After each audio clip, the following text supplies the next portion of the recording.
Hello, this is Heidi Gillespie and my case study on consent. One of the big issues concerning consent is the lack of understanding for what it means. We're going to look at a few definitions from online. This first one is from the Indiana State University, and you can find the link down below the video on YouTube. Consent is an agreement or permission expressed through affirmative, voluntary words or actions that are mutually understandable to all parties involved to engage in a specific sexual act at a specific time. This can be withdrawn at any time. It cannot ever be coerced or compelled by force, threat, deception, or intimidation. Consent is never given by one who is incapacitated, and it's never assumed. Another source would be from Planned Parenthood. The webpage is also in the comments below.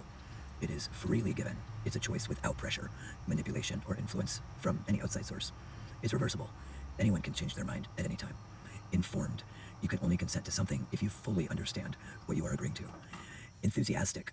When it comes to sex, you should only do stuff that you want to do, not things you are expected to do or pressured to do. And consent is very specific. One does have the right to say yes to one thing and say no to something else. A tool to use would be to ask yourself, has my partner requested sexual activity from me? If not, they might not be ready right now. Not getting a no is not getting consent. For this case study, our textbook questions come from Living Ethics by Russ Shafer-Landau. First question is, should sex be considered consensual by default? This would just be a very big no. This should never be the case. To make sex consensual by default would place the burden of proof upon the victim instead of where it rightfully belongs, which is on the perpetrator. The text then asks, which slogan more accurately describes what makes sex consensual? No means no, or yes means yes. Keep in mind here that this came about after the government tried to help victims of rape and sexual assault by running a campaign stating no means no. However, this seemed to give a loophole to the rapist, claiming she did not say no, thus putting the blame on the victim. This is why, as we now speak of consent, we are always referring to affirmative consent.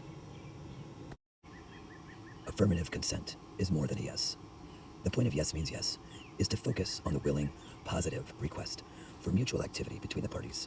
It should not be one person's responsibility to convince the other party not to sexually assault them. Repeatedly asking someone to engage in a sexual act until they eventually say yes is not consent. It's coercion. This is a quote from healthline.com, and you can find the link in the YouTube description. Besides saying no, it is important to pay attention to someone's body language. Here's a source from the University of California at Riverside.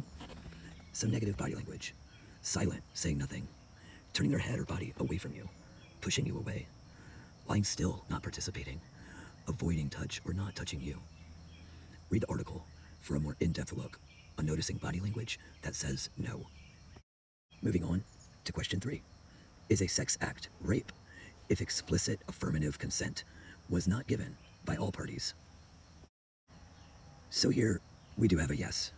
Noted, in a mutually consensual sexual relationship, consent may be through words, body language, etc., but it is clearly communicated, desired by each party, and it must always be affirmative. Any instance where someone says yes due to peer pressure, power dynamics, guilt, shame, coercion, threat, this is not giving consent. Let's look at power dynamics. If someone is under the authority of another person, they cannot consent to sexual activity. This would include a teacher with a student, a pastor with a churchgoer, a youth pastor with a teen, spouses in a patriarchal belief system where the wife is not allowed to say no to the husband, and anytime there's an adult engaging in sexual activity with a child who is a minor. None of these are times where consent is even possible. As stated at the beginning, a major problem we have with consent is the lack of understanding. Many studies have been done, and I encourage you to check out this one. This is a very long article which gave another great explanation of consent. Affirmative consent goes further and places responsibility on the initiators of sex to secure consent through clear and direct agreement, and it challenges any notions of assumed or pressured consent. This was in a study about educating teenage boys about consent, placing the responsibility on the initiator to secure consent, direct agreement, and it must not be just assumed or pressured in any way. Another devastating study done by Peggy Orenstein in the New York Times, quote, In my own interviews with high school and college students conducted over the past 2 years, young men that I like enormously, friendly, thoughtful, bright, engaging young men, have, quote, sort of raped girls, end quote. I cut this sentence short because it goes on to describe things I did not even want to include in this video. Please check the link below in the information section. Things that teenage boys are doing to girls and throughout genders should not be done. They are rape, and we need to do a better job of educating our children and the children around us about affirmative consent. The final question asks, should our standards for what makes sex consensual be higher than our standards for what makes other activities consensual? And why or why not? Again, this one is just going to be a yes. To have non-consensual sex, this is literally just called rape. It is a much larger offense than any other activity we could use as a comparison. There's no way to level the ground between such a heinous crime against another person's body and being and a small offense. No amount of stealing a car or robbing a bank would be put on the level of sexually assaulting and raping a human being. I think an easy way to understand the importances of consent is to look at what lessons we can learn about sexual consent from looking at medical consent.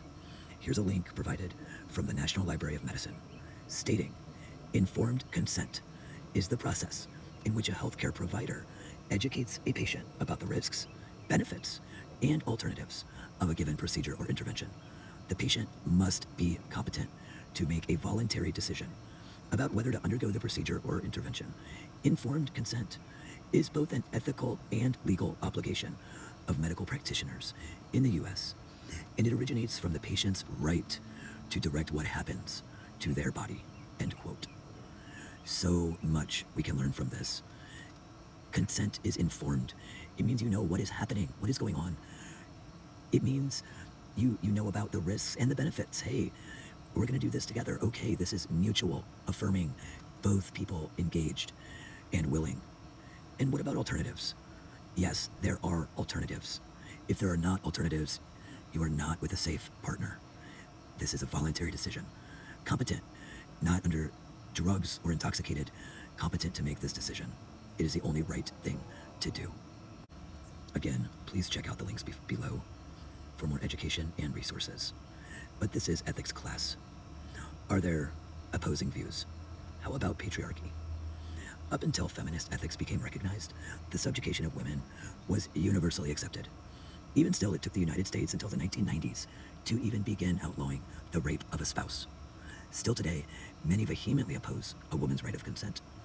Though the teachings of consequentialism, Kantianism, contractarianism would morally oppose rape, in reality, it's very unlikely that the sexual consent of a woman's right to say no would have even been considered an issue to many of these philosophers and those of these times. Though we may learn a lot about living a good life, about social contracts, about utilitarianism, the sad truth is women were in an entire place below men in these times and cultures. The patriarchy does not allow for sexual consent of women or anybody under the position under a patriarchal authority figure. Are there any aligning views? Certainly virtue ethics would get us to a place where we would need to be. Practicing every true and moral virtue would clearly protect anyone from sexual assault, and clear consent would be highly valued. Rape, threat, coercion, selfish desires, abusing, hurting, intoxicating another to do these harmful things to them would all be considered vices to shun and abstain from. To treat others with respect would be a moral standard of virtuous living, as well as the practice of feminist ethics. For if we truly practice the ethics of care, we would be protecting and caring for one another. Using these philosophies, only then can we consider applications from the others. I'm going to add some resources below if you feel like you might need help. At any time you're in an unsafe situation, please dial 911. If you need emergency help to get out of it, please look up human trafficking and find the hotlines and resources. Educate yourself and your children, your family. Teachconsent.org and Consent for Kids from the Harvard University has great resources. RAINN is an organization to help stop human trafficking. Please see below. And I hope that if you are unsafe, you get the help you need, you find safety, and you realize that you are worth it, and you can say no.